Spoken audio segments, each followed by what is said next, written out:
Hello viewers, park থেকে সুন্দরবন ঘুরে আসলাম। ঘুরে আসে এই দেখুন রাস্তা, অনেক সুন্দর করে রাস্তাটা তারা তৈরি করছে। অবশেষে আমরা সুন্দরবন থেকে ঘুরে আবার নীলিমা স্পটে চলে আসছি। অনেক মজা এবং অনেক এনজয় করলাম সবাই মিলে। আপনারা এখানে অবশ্যই ঘুরতে আসবেন।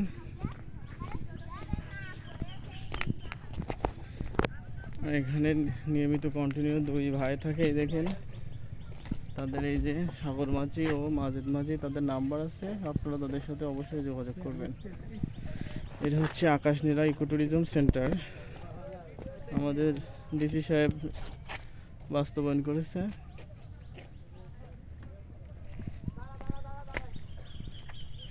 এখনো ছবিগুলো তো সুন্দর এসেছে। কোন দিক যাবেন? হুম,